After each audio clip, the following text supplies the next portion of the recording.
Okay, everybody ready? Okay, I guess. That's all you. I'll call the committee of the whole meeting for today. We'll start out with the roll call. Should I do it or do you? Alderperson Ackley is excused. Alderperson Decker is here. Alderperson Feldy. Here. Alderperson Flicky-Pineski. Here. Alderperson Heidemann. Here. Alderperson Mitchell. Here. Alderperson Perella. Here. Alderperson Ramey. Here. Alderperson Rust. Present. Alderperson Salazar. Here. Okay, there are 9 present. All right, we'll stand for the Pledge of Allegiance. Pledge allegiance to the flag of the United States of America and to the republic for which it stands, one nation, under God, indivisible, with liberty and justice for all. All right, is there anyone for public forum here? It looks like not.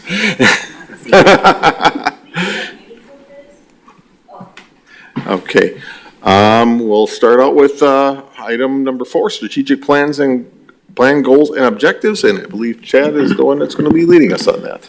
Yes, thank you, Chair. So what we're going to do is run through only 8 slides about the strategic plan goals and objectives, and you'll recall back in, I think it was June, there was a committee of the whole meeting that downstairs in 106 where there was time with the consultant to work through developing some goals, the council goals, and then there was staff goals. So the purpose of this discussion is to talk about and show you kind of the goals that the council had agreed to, the goals that the staff had agreed to, and then how the goals were combined, and then the next steps from there. As Baker Tilly works to finalize the strategic plan and get us a draft for us to look forward to in the next couple of weeks, this is kind of an update as to where both groups have been. So if I'm just gonna, there's a lot of text on these slides and there's really no way of getting around this without kind of just running through that, so just bear with me. So in the council goals, there was 7 or 8 of them: invest and grow human capital, improve internal, external communications, establish and foster intergovernmental relationships, increase sustainable infrastructure, embrace lakeshore stewardship, champion economic development, refine organizational practices, and operational excellence. So a lot of this isn't the same kind of maybe terminology you'll remember from that date, but that training session, but a lot of this is kind of been brought into these titles. The staff goals, and this was shared at that training that we had with the consultant, but was to elevate the quality of life, focus infrastructure investment, promote sustainable growth, foster and build community alliances, demonstrate strong stewardship, advance human capital, build an inclusive and supportive culture, and embrace continuous improvement. So if you look at your goals and you look at the staff's goals, there's a lot of overlap in those areas. So the combined goals that the consultant and staff then worked on are outlined here, as well as some initiatives that have been developed or action steps for each of those goals. So under the first goal, which was advance human capital and organizational culture, invest in employee development, by developing a comprehensive employee professional development training program. The second part of this action was to recruit, hire, and retain employees. And the project would be to revamp and modernize the city's hiring process and establish a comprehensive recruiting program. Develop and implement a robust DEI program by collaborating with local groups and community members to develop the DEI program. Develop comprehensive onboarding guidelines for staff, alders, and committee members. And then the last part of this goal, advancing human capital, was to empower employees and improve collaboration by establishing an employee engagement committee and employee relations committee. Before I move off of that, is there any questions on advancing human capital and organizational culture? Yes, go ahead, Roberta. The very last one. I'm sorry. Yeah. Sorry.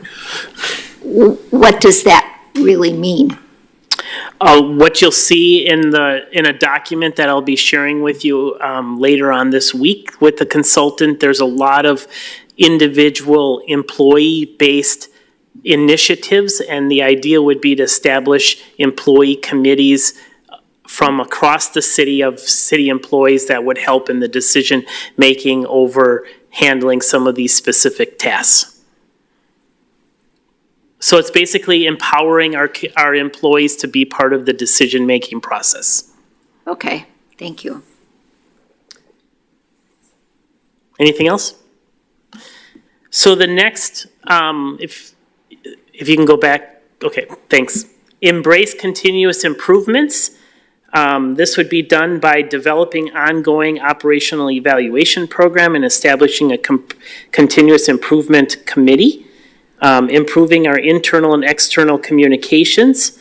Some of it, part of it would be an agenda item during team meetings to discuss best practices and process improvements. So when we met as a department team to look at this, there was there's a lot of continuous improvement that can happen across all departments, and it's maybe not discussed at the level with all the teams in these departments. So it would be trying to develop as part of individual department staff meetings as well as management team meetings, a mechanism to allow people to share the best practices and then be able to communicate them back to the larger group that maybe some of these best practices could be implemented in other departments. And the goal of this is to hopefully get everybody to be collaborating and working together and breaking down silos between departments and working towards continuous improvement and sharing people's ideas across all departments. Develop partnership with local and regional media, and then develop a communication and social media plan. And a lot of this will be handled through the mayor's office and the communications specialist and communicated to this body. And then last, enhance facility improvement program, and this is exploring the feasibility of using renewable energy for city facilities, and then leveraging the enterprise asset management system that the Department of Public Works is implementing to develop a facilities maintenance plan that then can take into consideration some of these renewable ideas. And you'll recall at the council discussion, there was a lot of discussion about solar panels and other types of renewable energy on city buildings. So we've got a little bit of homework to do before we can get to that point, but hopefully with the EAM and the asset management plan and facilities maintenance, we can build some of that in the long range to bring renewables into the city facilities. Elevate community alliances and quality of life. So this would be done by embracing community relationships and engagement practices. Originally it was proposed to grow the neighborhood association program, but after discussion with the staff, it was decided to reevaluate the neighborhood association structure and make necessary changes and updates. And the reason for that is it's not always the best just to keep growing neighborhood associations, because every neighborhood, as those that participate in neighborhood meetings know, every neighborhood is different and has different needs and different direction. So one size doesn't necessarily fit all. And as we continue to build that, are we going to have the resources to give the support that's needed to these neighborhoods? So we have to figure out a structure that's going to be self-sustaining for the future to make sure that we're not cutting ourselves off by not having the staff to give the resources that these neighborhood associations need to be able to grow and foster relationships. So we need to look at that whole program. It's been about 12 years. It was originally launched in 2010, and decide and work with some outside parties to decide what makes sense for the long haul to determine how this whole thing happens, from the growth of neighborhood associations, starting out to getting them into neighborhood association status and beyond. And then expand on the police and fire academies with a general city academy. So the idea would be something similar to the Open Doors program that the city of Milwaukee operates, where you can get behind the doors of a lot of city facilities and be able to see how they operate and function, and kind of building kind of the citizen academy, if you will, around just general city governments. So that's going to take some time to implement a program. It'll probably be done through the employee engagement committee, but there's means to try to educate the public on more of the general operations of the city and where their tax dollars go, similar to what they do with the police and fire academies. The next one is enhance community recreational, social, and leisure offerings. Focus on activities for families, children, tweens, and teens, and young adults. We've heard a lot of that in the survey for the strategic plan, is we need more offerings for families and more things for younger families and people to do in the community. And we understand that, those of us working in economic development, it's not always easy to do that unless the city wants to invest in it. But I think there's some creative ways that we can, make sure we're keeping a keen eye on future development. And then embrace intergovernmental and business collaboration, developing a community engagement framework, and then track city engagement with the community and the idea of being our own champion. So a lot of this is being done. We just don't have the means in place to track it and to talk about it and promote what we're doing. So the idea is to try to build more of a framework to allow the citizen to interact with government operations and our partnerships and the general population, and connecting them with the decision-making process. Thank you. The next one, promotes sustainable growth. So this is embracing economic development and looking at new marketing and outreach strategies for the city regarding development. There's some opportunities for additional marketing and outreach related to that, and it's been discussed and will be discussed continually with the mayor's office and the communication strategy. So some of that will integrate into this communication and social media plan. Embrace the future expansion and develop a long-term expansion master plan as to where the city is going, so we can foresee expenses, even if they're 10, 15, 20 years out, that might embrace us as we try to expand our borders or bring on additional assets into the community. And then encourage housing opportunities by effectively communicating the need for new housing and existing constraints leading to gaps. And then leveraging business leaders when helpful for economic development and workforce aspects. So basically, we all are in this arena and we know the challenges, but we need to do a better job of educating the public on the challenges, because a lot of the construction costs and interest rates and that stuff that's hindering affordable housing development is out of our control. To a point. I mean, if we want to fund the whole project, yes, but as we know in the discussions it's a challenge putting these deals together, but we just need to be more open and honest in communicating that to the public. And, frankly, I think some of it has to start at the state and federal level as well, and looking at the need for other funding sources to kind of offset the local funding sources so that we're not having to fund the whole thing. So it's really about communicating that message to the residents and allowing the residents to communicate it to their legislators at the state and federal level as well, so that message can be shared, across everybody. Any questions on that? So that's it in a nutshell.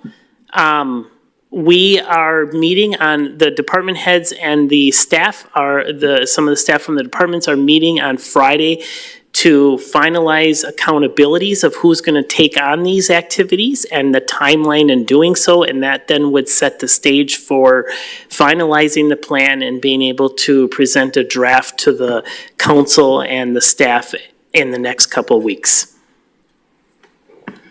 Okay, Chad, so we don't have to put this forward at all, we don't have to send this to the council at all? No, there's nothing that we need at this point until the draft comes out. All I want to do is make sure that we're kind of all on the same page between the staff and the council, so that as we finalize this plan and it comes your way, you guys don't say, wait a minute, this isn't what we talked about, and we're back to the drawing board of trying to figure that out. So what we basically have done is morphed the staff goals with the council goals, got them to a separate, to a combined goal, and then developed initiatives around that. There's a lot more detail in the plan that you will see once it comes forward. Okay. Anyone questions? Okay, Roberta, push. Would you go back to, I'm interested in the council goals. I think it was your first slide. Perfect. And all of these were melded into, so if I go goal by goal by goal, I'm going to find them somewhere in that compendium, whether it's a subcategory or a main category? Yes. Okay, thank you. Grazia? Go ahead. Actually, it was part of what it was asked right now, but you were able to incorporate also all the staff's goals, right? Correct. Okay, thank you. Anyone else have questions? I don't see anybody else in the queue. Speak now or forever hold your peace. All right. Thank you, Chad. Yep. Appreciate it very much. Anyone else have anything to say? I see we have exhausted the agenda. I'm looking for a motion to adjourn. Second. Motion is made and seconded. All in favor? Aye. Any opposed? Chair votes aye. We are out of here.